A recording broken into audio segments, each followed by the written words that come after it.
ನಮಸ್ತೆ ವೀಕ್ಷಕರೇ, PR ಅಕಾಡೆಮಿಗೆ ಸ್ವಾಗತ. ಸರ್ಕಾರದಿಂದ ಖಜಾನೆ ಇಲಾಖೆಯವರು ಹುದ್ದೆಗಳಿಗೆ ಅರ್ಜಿಯನ್ನ ಕರೆದಿದ್ದಾರೆ. ಇದು ಯಾವ ಹುದ್ದೆ, ಹೇಗೆ ಅರ್ಜಿಯನ್ನ ಹಾಕೊಳ್ಬೇಕು, ವಯೋಮಿತಿ, ಡೀಟೇಲ್ಸ್, ಎಜುಕೇಶನ್, ಕ್ವಾಲಿಫಿಕೇಶನ್ ಎಲ್ಲದರ ವಿವರನ ತಿಳಿಸ್ಕೊಡ್ತೀನಿ. ವಿಡಿಯೋನ ಕೊನೆ ತನಕ ನೋಡಿ. ವಿಡಿಯೋ ಶುರು ಮಾಡೋಕ್ಕೂ ಮುಂಚೆ ಇನ್ನೂ ಈ ಚಾನಲ್ ಸಬ್ಸ್ಕ್ರೈಬ್ ಆಗಿಲ್ಲ ಅಂದ್ರೆ ಇವಾಗಲೇ ಸಬ್ಸ್ಕ್ರೈಬ್ ಆಗಿ, ಹಾಗೆ ಅದರ ಪಕ್ಕದಲ್ಲಿರೋ ಬೆಲ್ ಐಕನ್ನ ಕೂಡ ಪ್ರೆಸ್ ಮಾಡಿ. ವಿಡಿಯೋ ಅಪ್ಲೋಡ್ ಆಗಿದ ತಕ್ಷಣ ನಿಮಗೆ ನೋಟಿಫಿಕೇಶನ್ ಬರುತ್ತೆ. ಆದಷ್ಟು ಬೇಗ ನೀವು ಅರ್ಜಿಯನ್ನ ಹಾಕೋಬಹುದು. ಇವಾಗ ವಿಡಿಯೋನ ಶುರು ಮಾಡೋಣ.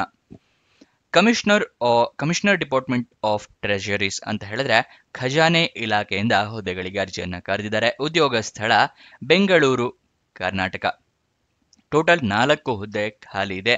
ಕನ್ಸಲ್ಟೆಂಟ್ಸ್ ಹುದ್ದೆ ಇದಾಗಿರುತ್ತೆ. ಸ್ಯಾಲ್ರಿ ಎಷ್ಟಿರುತ್ತೆ ಅಂತ ಹೇಳಿ ಅವರು ನೋಟಿಫಿಕೇಶನ್ ನಲ್ಲಿ ಮೆನ್ಷನ್ ಮಾಡಿರೋದಿಲ್ಲ. ನೀವು ಕೂಡ ಒಂದ್ಸಲ ನೋಟಿಫಿಕೇಶನ್ ನ ಓದ್ಕೊಳ್ಳಿ, ನಿಮಗೂ ಕೂಡ ಗೊತ್ತಾಗುತ್ತೆ. ನೆಕ್ಸ್ಟ್ ಡೀಟೇಲ್ಸ್ ನ ತಿಳ್ಕೊಳ್ಳೋಣ. ಯಾವ್ಯಾವ ಹುದ್ದೆ ಎಷ್ಟೆಷ್ಟು ಖಾಲಿ ಇದೆ ಅಂತ ಹೇಳಿ ತಿಳಿಸ್ಕೊಡ್ತಾ ಇದ್ದೀನಿ. ಸೊಲ್ಯೂಷನ್ ಆರ್ಕಿಟೆಕ್ಟ್ ಹುದ್ದೆ 1 ಖಾಲಿ ಇದೆ. ಬಿಸ್ನೆಸ್ ಪ್ರೋಸೆಸ್ ರೀಇಂಜಿನಿಯರಿಂಗ್ ಅಂದ್ರೆ BPR ಎಕ್ಸ್ಪರ್ಟ್ ಹುದ್ದೆ 1 ಖಾಲಿ ಇದೆ. ಡೊಮೈನ್ ಎಕ್ಸ್ಪರ್ಟ್ ಹುದ್ದೆ 1 ಖಾಲಿ ಇದೆ. ಪ್ರಾಜೆಕ್ಟ್ ಮ್ಯಾನೇಜರ್ ಹುದ್ದೆ 1 ಖಾಲಿ ಇದೆ. ಟೋಟಲ್ 4 ಹುದ್ದೆಗಳು ಖಾಲಿ ಇರುತ್ತೆ.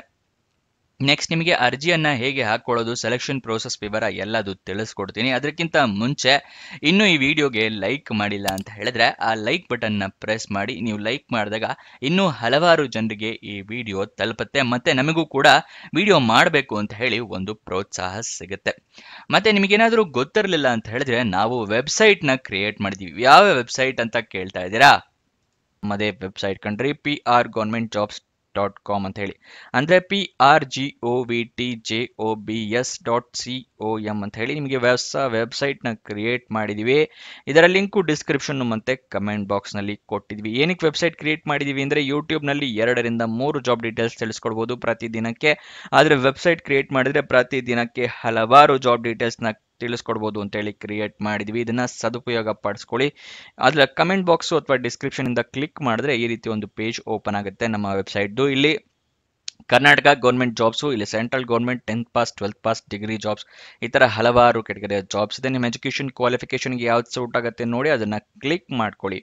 ಸ್ಕ್ರೋಲ್ ಡೌನ್ ಮಾಡಿದ್ರೆ ಕನ್ನಡದಲ್ಲಿ ಕೂಡ ಬಟನ್ಸ್ಗಳನ್ನ ಕೊಟ್ಟಿದ್ದೀವಿ. ಕನ್ನಡ, ಇಂಗ್ಲಿಷ್ ಯಾವ್ದ್ರಲ್ಲಿ ಬೇಕಾದ್ರೂ ಕ್ಲಿಕ್ ಮಾಡಬಹುದು. ಸ್ಕ್ರೋಲ್ ಡೌನ್ ಮಾಡಿದ್ರೆ ಇಲ್ಲಿ Karnataka government jobs, central government 10th pass ಜಾಬ್ಸ್ನ ಲಿಸ್ಟ್ಗಳನ್ನ ಕೊಟ್ಟಿದ್ದೀವಿ. ಇಲ್ಲಿ ಎಲ್ಲ ಲಿಸ್ಟ್ನ ನೋಡ್ಕೋಬಹುದು. ಇಲ್ಲಿ ಸ್ಕ್ರೋಲ್ ಡೌನ್ ಮಾಡ್ಕೊಂಡು ನೋಡ್ಕೋಬಹುದು. ಮೊಬೈಲ್ನಲ್ಲಿ ಆಗಿದ್ರು ಅಷ್ಟೇ ಇದನ್ನ ಸ್ಕ್ರೋಲ್ ಡೌನ್ ಮಾಡಿದ್ರೆ ನಿಮಗೆ ಡೀಟೇಲ್ಸ್ ಸಿಗುತ್ತೆ. ಕೆಳಗಡೆ ಮೋರ್ ಜಾಬ್ಸ್ ಅಂತಿದೆಯಲ್ಲ, ಇದನ್ನು ಕ್ಲಿಕ್ ಮಾಡಿದ್ರೆ ಇನ್ನೂ ಹಲವಾರು ಜಾಬ್ಸ್ ಓಪನ್ ಆಗುತ್ತೆ. ಕರ್ನಾಟಕ ಗೌರ್ಮೆಂಟ್ ಇಂದು, ಸೆಂಟ್ರಲ್ ಗೌರ್ಮೆಂಟ್ ಮತ್ತೆ 10th ಪಾಸ್ ಜಾಬ್ಸ್ ಇಂದು ಹಲವಾರು ಜಾಬ್ಸ್ ಡೀಟೇಲ್ಸ್ ಓಪನ್ ಆಗುತ್ತೆ. ಅದನ್ನ ಪಡ್ಕೊಳ್ಳಿ ಯಾವ ಜಾಬ್ ಡೀಟೇಲ್ಸ್ ಬೇಕು ಅಂತ. ಆದರೆ ನೀವು ಕೇಳ್ಬೋದು, ಈ ವೆಬ್ಸೈಟ್ ನಲ್ಲಿ ಜಾಬ್ ಡೀಟೇಲ್ಸ್ ಅಪ್ಲೋಡ್ ಆಗಿದ ತಕ್ಷಣ ನಿಮಗೆ ಹೇಗೆ ಗೊತ್ತಾಗುತ್ತೆ ಅಂತ ಹೇಳಿದ್ರೆ, ನಾವು ನಿಮಗೆ ವಾಟ್ಸಪ್ ಮತ್ತೆ ಟೆಲಿಗ್ರಾಮ್ ಚಾನಲ್ ನಿಂದ ಲಿಂಕ್ ನ ಪ್ರೊವೈಡ್ ಮಾಡ್ತೀವಿ. ಸೊ ಅದನ್ನ ಫಾಲೋ ಮಾಡಿ. ಡಿಸ್ಕ್ರಿಪ್ಷನ್ ಮತ್ತೆ ಕಮೆಂಟ್ ಬಾಕ್ಸ್ ನಲ್ಲಿ ಈ ಸೋಷಿಯಲ್ ಮೀಡಿಯಾ ಚಾನಲ್ಸ್ ನ ಲಿಂಕ್ ಕೊಟ್ಟಿದ್ದೀನಿ ಡಿಸ್ಕ್ರಿಪ್ಷನ್ ನಲ್ಲಿ. ಅಲ್ಲಿಂದ ಕ್ಲಿಕ್ ಮಾಡಿದ್ರೆ ನೀವು ಟೆಲಿಗ್ರಾಮ್ ನ ಜಾಯ್ನ್ ಆಗ್ಬೋದು. ಅಲ್ಲಿಂದನೇ ಕ್ಲಿಕ್ ಮಾಡಿ ವಾಟ್ಸಪ್ ಚಾನೆಲ್ ನ ಕೂಡ ಜಾಯ್ನ್ ಆಗ್ಬೋದು.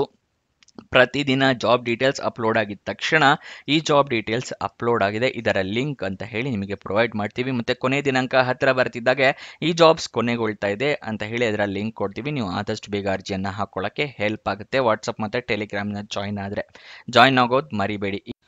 ಇವಾಗ ಜಾಬ್ ಡೀಟೇಲ್ಸ್ ನ ಮುಂದುವರ್ಸೋಣ. ಅಪ್ಲಿಕೇಶನ್ ನ ನೀವು ಹೇಗೆ ಹಾಕಬೇಕು ಅಂತ ಹೇಳಿದ್ರೆ, ಆಫ್ಲೈನ್ ಮೂಲಕ ನೀವು ಅರ್ಜಿಯನ್ನ ಹಾಕೋಬೇಕಾಗುತ್ತೆ. ಆಫ್ಲೈನ್ ಮೂಲಕ ಅಂತ ಹೇಳಿದ್ರೆ ನೀವು ನಿಮ್ಮ ರೆಸ್ಯೂಮೆ ಅಥವಾ ಸಿವಿಯನ್ನ ಕ್ರಿಯೇಟ್ ಮಾಡಿ ಅದನ್ನ ಪ್ರಿಂಟ್ಔಟ್ ತಗೊಂಡು ಅದರ ಜೊತೆಗೆ ಎಲ್ಲ ಡಾಕ್ಯುಮೆಂಟ್ಸ್ನ ಅಟ್ಯಾಚ್ ಮಾಡಿ ಒಂದು ಅಡ್ರೆಸ್ಗೆ ಕಳಿಸ್ಕೊಡ್ಬೇಕು. ಅಂದ್ರೆ ಪೋಸ್ಟ್ ಮೂಲಕ ಕಳಿಸ್ಕೊಡ್ಬೋದು, ಅಂದ್ರೆ ಸ್ಪೀಡ್ ಪೋಸ್ಟ್, ರಿಜಿಸ್ಟರ್ ಪೋಸ್ಟ್ ಅಥವಾ ಕೊರಿಯರ್ ಮೂಲಕ ಕಳಿಸ್ಕೊಡ್ಬೋದು. ಇದನ್ನ ಆಫ್ಲೈನ್ ಮೂಲಕ ಅರ್ಜಿ ಹಾಕೋದು ಅಂತ ಹೇಳ್ತಾರೆ. ಗೊತ್ತಾಯ್ತಲ್ವಾ? ಅರ್ಜಿ ಹಾಕೋಕ್ಕೂ ಮುಂಚೆ ನೋಟಿಫಿಕೇಶನ್ ನ ಸಂಪೂರ್ಣವಾಗಿ ಓದ್ಕೊಳ್ಳಿ. ಏನೇನು ಎಲಿಜಿಬಿಲಿಟಿ ಕ್ರೈಟೀರಿಯಾ ಇದೆ ಅಂತ ತಿಳ್ಕೊಂಡ ನಂತರನೇ ಅರ್ಜಿಯನ್ನ ಹಾಕಿ. ನೆಕ್ಸ್ಟ್ ಯಾವ್ಯಾವ ಡಾಕ್ಯುಮೆಂಟ್ಸ್ ನ ರೆಡಿ ಇಟ್ಕೋಬೇಕು ಅಂತ ಹೇಳಿ ತಿಳಿಸ್ಕೊಡ್ತೀನಿ. ID ಪ್ರೂಫ್ ಬೇಕಾಗುತ್ತೆ, ಆಧಾರ್ ಕಾರ್ಡ್, ವೋಟರ್ ID ಅಥವಾ ಪಾನ್ ಕಾರ್ಡ್. ಏಜ್ ಪ್ರೂಫ್ಗೆ SSLC ಮಾರ್ಕ್ಸ್ ಕಾರ್ಡ್. ಎಜುಕೇಶನ್ ಕ್ವಾಲಿಫಿಕೇಶನ್ಗೆ ನಿಮ್ಮ ಮಾರ್ಕ್ಸ್ ಕಾರ್ಡು, ಸರ್ಟಿಫಿಕೇಟ್ಸು ಎಲ್ಲ ಬೇಕಾಗುತ್ತೆ. ನಿಮ್ಮ ರೀಸೆಂಟ್ ಪಾಸ್ಪೋರ್ಟ್ ಸೈಜ್ ಫೋಟೋಗ್ರಾಫ್, ನಿಮ್ಮ ರೆಸ್ಯೂಮೆ, ಎಕ್ಸ್ಪೀರಿಯನ್ಸ್ ಇದ್ರೆ ಎಕ್ಸ್ಪೀರಿಯನ್ಸ್ ಸರ್ಟಿಫಿಕೇಟ್, ಮತ್ತೆ ನಿಮ್ಮ ರೆಸ್ಯೂಮ್ ನಲ್ಲಿ ಆಕ್ಟಿವ್ ಇರುವಂತಹ ಇಮೇಲ್ ID ಮತ್ತೆ ಮೊಬೈಲ್ ನಂಬರ್ನ ಮೆನ್ಷನ್ ಮಾಡಿ. ನಿಮಗೇನಾದ್ರೂ ಜಾಬ್ ಸಿಕ್ಕಿದ್ರೆ ಇಮೇಲ್ ಅಥವಾ SMS ಮುಖಾಂತರ ಅವರು ಕನ್ಫರ್ಮ್ ಮಾಡ್ತಾರೆ. ನೆಕ್ಸ್ಟ್ ಯಾವ ಅಡ್ರೆಸ್ಸಿಗೆ ಕಳಿಸ್ಕೊಡ್ಬೇಕು ಅಂತ ಹೇಳಿ ತಿಳಿಸ್ಕೊಡ್ತಾ ಇದ್ದೀನಿ. The office of the commissioner of treasuries, 6th floor, KPCL green building, palace road, Bengaluru 560001. ಈ ಅಡ್ರೆಸ್ಗೆ ಪೋಸ್ಟ್ ಮಾಡಬಹುದು. ಇಲ್ಲ ಅಂತ ಹೇಳಿದ್ರೆ ಅವರು ಇಮೇಲ್ ID ಕೂಡ ಕೊಟ್ಟಿದ್ದಾರೆ, ಅಲ್ಲಿಗೆ ಕೂಡ ನೀವು ಕಳಿಸ್ಕೊಡ್ಬೋದು. COMMR.PA@karnataka.gov.in ಈ ಇಮೇಲ್ ಐಡಿಗೆ ಕೂಡ ನೀವು ಕಳಿಸ್ಕೊಡ್ಬಹುದು ಅರ್ಜಿಯನ್ನ.